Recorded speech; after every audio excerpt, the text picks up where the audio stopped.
friends. Welcome back to The Art of Spousing. I'm James. And I'm Lisa, and we're so glad you're here with us today. If you're new to the show, welcome. We want you to know right up front, we truly believe that every marriage, including yours, has the potential to move from mundane to a masterpiece. Now, we know that doesn't happen by accident. A masterpiece marriage doesn't just fall out of the sky. Right. It is crafted, it is shaped with intention, day by day, choice by choice, and that's why we do this podcast. Every episode is designed to give you practical tools you can actually use so you can start building momentum in your relationship and move forward on purpose. So today we're continuing our conversation around the 4 habits that are key to a healthy marriage. In the last episode, we talked about the first 2, love God first and respect and love. Today we want to wrap up by sharing the other 2 habits that have been foundational in our own marriage and in the marriages of countless couples we've worked with. Okay, habit number 3 is practice your promise. One of the most beautiful and possibly most challenging. We stood at an altar on March 5th, way back in the 1900s, and exchanged vows. Those weren't filler words for a ceremony. They were promises of who we intended to become for each other. That's right. You know, to have and to hold from this day forward was one of those vows we made. Short, but surprisingly deep in meaning, emotionally, relationally, and spiritually. You think about the words to have, it's not a possession. We're not talking about I possess you now. Or in a controlling sense, it's a mutual belonging. Our lives are not lived in isolation, but in shared joys, burdens, decisions, and our future together, right? This vow also echoes biblical oneness. That's right. Practicing this to have promise we've made to each other is saying we continue to choose each other every day. You are my partner in this life. I place my life alongside your life.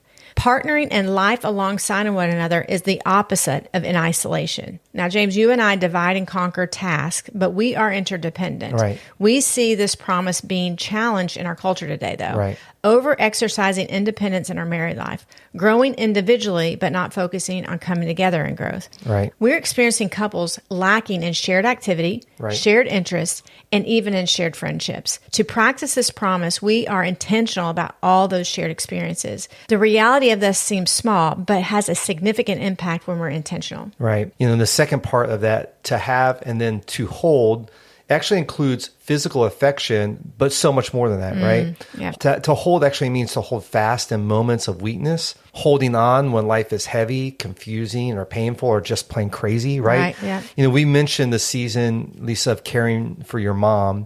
While it was an honor to care for her, it was most definitely a very heavy and painful season of our married life. Probably one of the most difficult seasons of just life, right, in marriage. I think we're going to learn lots of lessons from that season for years to come, But we had to be intentional in practicing the promise to hold, right?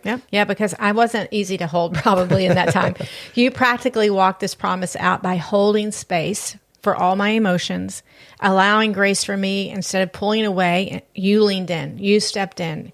And it was a scary place to step in. But we held on to each other and actually truly brought a depth to our relationship I don't think otherwise would have happened. Right. Choosing again and again, we showed up the way we vowed to, regardless of what was happening around us. That mindset creates resiliency, it creates trust, and it creates emotional safety. The practice won't be flawless. It isn't with us. But the dedication will be powerful. Yeah. Then when you look back at that last phrase of the promise, from this day forward, so to have and to hold from this day forward, this is a line in the sand moment, right? It's a declaration that we made that day that all future challenges will be met together. Right. It was a commitment that love was not just a feeling, it's a direction. It's a declaration of forward movement, come what may, that we're looking forward together. Yeah, that's right. To have and to hold from this day forward is a promised pact vow. Over time, these small daily choices, because we practice our promise, we honor our vows. We build a marriage that can weather any storm. We have witnessed resilience and stories of couples who have practiced this promise even in their hardest time. Yeah. You know, way back when we had a pastoral staff couple that he was battling stage 4 cancer, the journey of that was so exhausting to their family, to their marriage. And it was like a 4-year journey. Yeah. Then he ended up breaking his sternum. I mean, this family had one after the other health issue. Right. And to this day, and I don't think it's just a social media post, they just love each other, right. you know? And so I can tell, and they were models to you and I of how to actually weather the storm before even the situation some of our hardest times came, we saw this in their life. Yeah, and every marriage goes through different seasons and hard times where they have to practice that. I remember we had a young couple that we worked with that lost a child, and that was difficult. And years later now, they've dealt through that pain, but they had each other and they held each other. Right.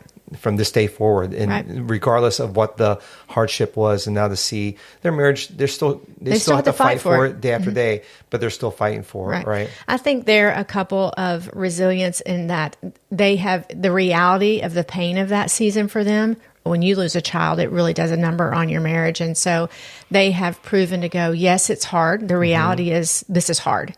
But the reality is we are to have and to hold this day forward. And so I'm sure they're open and honest about that, but their resiliency with each other is beautiful. And just recently we got to walk with our mentors a bit and watch Don, one of our favorite people, pass into eternity, and watching Joy all the way from this day forward to the very end day by his side, championing him on to the very end. So I think everybody has challenges. They don't have to be death. They don't have to be a loss of a child or sickness. But it could be a season where you're just going through a loss of a job or something that it's still that commitment to practice your promise, to have and to hold from this day forward. That's why we always tell young couples that the vows you make on day one of your marriage aren't just for that day. Your wedding day is just one day. That starts the rest of your days together. And so this is really central to really strong marriages. Right. And this is why we talk about prep for marriage, when you need to prepare yourself for marriage, because it's not just about the flowers and the food and the who's going to stand alongside of me. You are preparing for the rest of every day after the big day. Right. And so it does take a lot of commitment because life is challenging. Some of our biggest challenges, now we've talked about my mom probably being this most significant one, but serving in ministry 30 years, we do and believe and can testify to the fact that we've had spiritual warfare in our life. And so those things that where the enemy wants to say, you're going to quit. And not only you're going to quit each other. That just wasn't a part of it wasn't something we entertained. And then raising kids, that is probably the biggest challenges for us, where they could have divided us. They didn't. Not that they were trying to, but it'll put your marriage to a test, teenage people. Yeah, they will.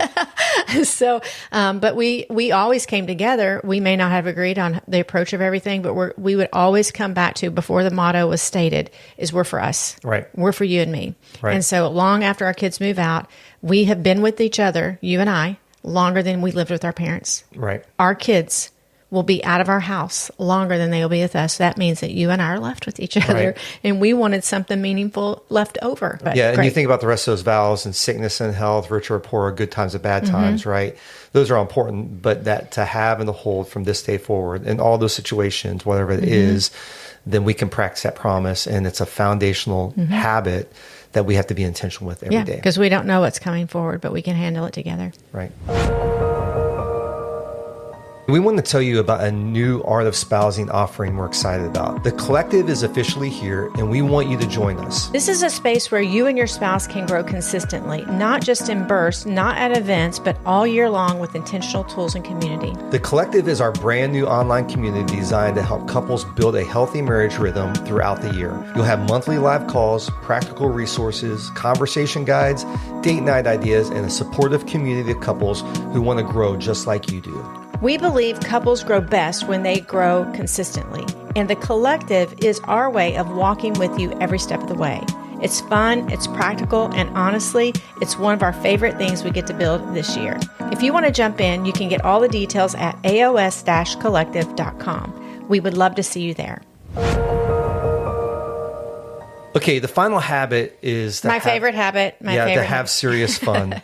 And yes, it sounds playful, but it's actually deeply spiritual and emotionally restorative, because life is serious, as we've already said. You have bills, you have kids, you have work, you have responsibilities, and they can easily strip marriage of its joy.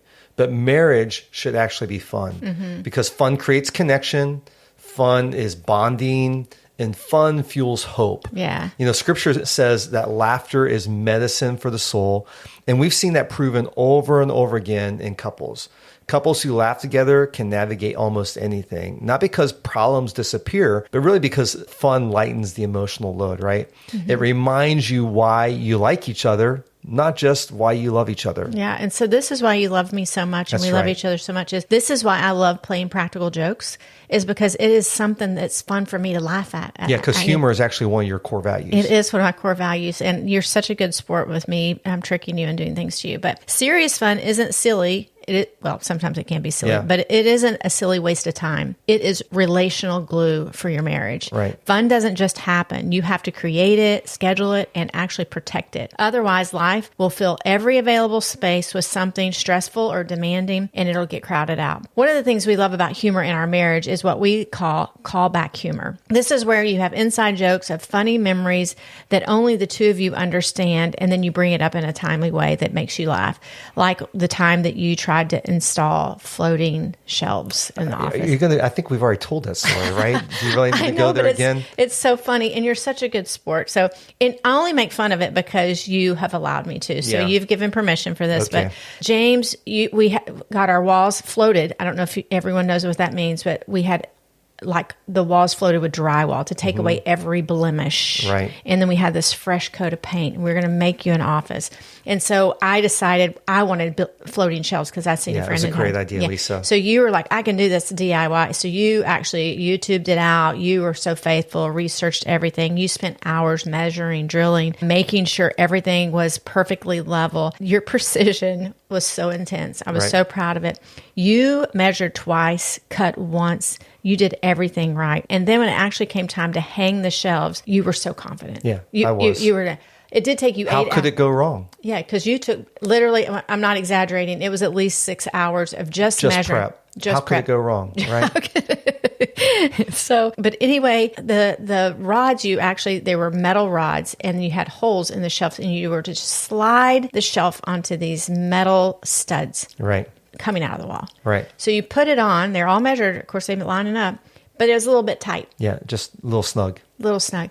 And so I watched as you put your foot on the shelf and you gave it a little tap, tap. Yeah. And it didn't do anything. And do you want to talk about what happened? Yeah, I just, it just needed a little bit of help. So instead of the shelf actually sliding onto the brackets, it actually went straight through the drywall. That's right. And the brackets just actually popped off and pulled. Yeah, so it left these 4 massive holes in our freshly painted wall, right? Yeah, and so the look on your face was priceless. It was absolutely priceless. And let's just say you needed a moment to process your engineering failure. Right. You stood there for a moment and then quietly walked out of the room without saying a word. Now, interesting enough, our adult son, unbeknownst to all that's going on, walks in the house because he doesn't live here anymore. And he actually looked at me and was like, is he okay?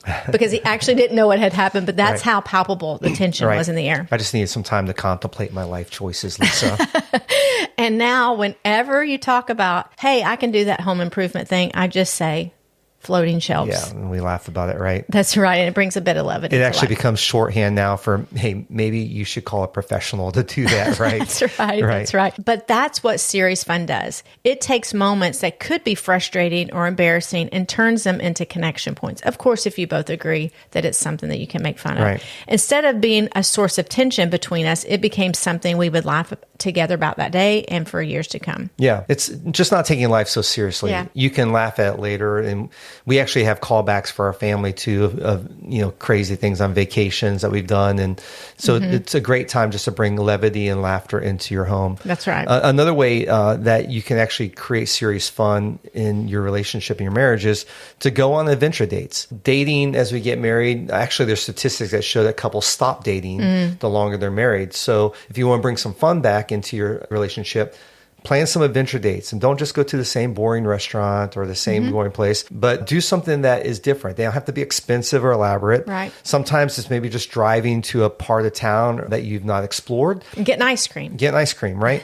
Or maybe trying a new restaurant or a new style restaurant. Like you and I will always try to find a new ethnic place, whether it's Indian or Ethiopian or Thai. Israeli fusion. Israeli fusion. Yeah. Something that's going to change up what we're used to. Or maybe it's trying some local event that you've never attended. The key here is novelty. It's doing something different together that creates new neural pathways and actually releases dopamine, which dopamine is the same chemical that was flooding your brain when you first fell in love. So having these new experiences together literally helps you fall in love again. It's so sweet. Couples can also try to be playful in their everyday interactions. I think we did a good job of this, like leaving silly notes, texting funny memes that remind you of each other, having dance parties in the kitchen while you're cooking. Just so you know, we're not going to be having dance parties in the kitchen. That while will we're not cooking. be very good with us. But I'm like the guy in Hitch. Just stay right here. There, stay right here. Right? But we do have some friends that I know they do break it down, and I would love to see it and watch it. I just don't want to participate in it. So, But practicing having serious fun in your marriage can model joy for your kids and also other people around you. Our marriage actually should be a model of health and vitality to the people who know us best. They should see that marriage can be playful and light, not just serious and stressful. Right. We actually believe our marriage is to bring glory to God, and having fun and having joy in our life absolutely does. Here's what we've learned. You have to be intentional about protecting fun in your marriage. Life will always, like we mentioned, will crowd out with urgent things, important things, stressful things. So couples need to actually schedule fun. Put date nights on the calendar. Even if you have to move them, they're on there and you go, they're there, we're making priority for it. Plan little adventures, some things like you said, James. Make time for silliness. And when you're going through particularly stressful seasons, be more intentional about creating moments of lightness, because it is what you need most. And we did that with my mom living with us. We got an adult sitter to come take care of her. Some friends came over and took care of her so that we could go out and have a date. It was still a priority. We could have easily just said, we want to go to bed. Our adult child, which she was she was like a kid. We could just go to bed and not have fun, but we made it a priority to get out and be with each other and laugh together. It was some of our callbacks today actually come from that season with your mom living with us and laughing about moments. So yes. So here's the thing: fun isn't frivolous; it's fuel. Come on, you need to remember that fun isn't just frivolous or something that just happens. It's actually fuel for your marriage, and it keeps your marriage feeling alive and vibrant instead of just functional. Nobody wants just a functional marriage, right? No. So we've known couples who have been through some of the life's toughest challenges. We've shared some of those already. Caring for aging parents, dealing with job loss, navigating health crises. And the ones who intentionally protect joy and laughter in their marriage are the ones who come through stronger. The truth is, life can be hard, and it can at times make marriage feel hard. So when you can laugh together, remember that you're actually teammates, not opponents in those hard times. Right. You remember that you actually enjoy each other's company, and you remember why you chose each other in the first place. Yeah. So it has a way of taking you back to your first love. That's right. And it gives marriage a fresh spin for the season that you're in. All right, let's give you something practical that you and your spouse can start this week. First, when it comes to practicing your promise, pick one vow. There's plenty of them. We just shared with one. Intentionally practice it for 7 days. Maybe it's for better or for worse. How can you choose to see the best in your spouse even when they are having an off day or a really bad day? Yeah, I love that. And then when you think about having serious fun, put one fun thing on the calendar. Just one. Not for some future day, but actually for this week. Maybe it's a date night. Maybe it's trying a new restaurant that you've been talking about doing. Maybe it's just playing cards or a board game. These habits don't require us to always get it right, but they do require us to be intentional. And that intentionality actually builds intimacy. That's right. The truth about practicing all 4 of these habits, they compound over time. Small things practiced consistently beat big things practiced occasionally. Let me say that again. Small things practiced consistently beat big things practiced occasionally. The small choice you make today to love God first, to show respect and love, to practice your promise, and to have serious fun together makes tomorrow's choices a little easier. And over time, these habits become the culture of your marriage. They become who you are together, not just what you do together. So start small, but today, start something. Pick one habit, one step. Make one choice that moves you toward the marriage you want to build. Yeah, remember, you're not trying to create a perfect marriage. You're trying to create a growing marriage, a marriage that's a little stronger today than it was yesterday, and a marriage that reflects God's love to the world around you, and a marriage that your kids want to emulate, and the marriage that inspires other couples to believe that lasting love is possible. You have the opportunity to do that. That's what these 4 habits can do. Not overnight, but over time, not perfectly, but persistently. Thanks for joining us today. We hope these habits encourage you and give you a fresh way to approach your marriage in the new year. Help us spread the word about the podcast by sharing this episode with a friend who you know could use this kind of encouragement. And make sure you're following us on Instagram and Facebook at Art Espousing. a great way that our listeners can help others know about the show is every time we post something about the show on Instagram, if you just tag some friends on there and help us get the word out, that would be great. And then finally, if you haven't signed up for our weekly practice email, you can sign up with the link in the show notes. Every Monday, we send out practical tools and encouragement to help you grow in your marriage. We hope you have a great week, and we'll see you next time. Until then, bye-bye.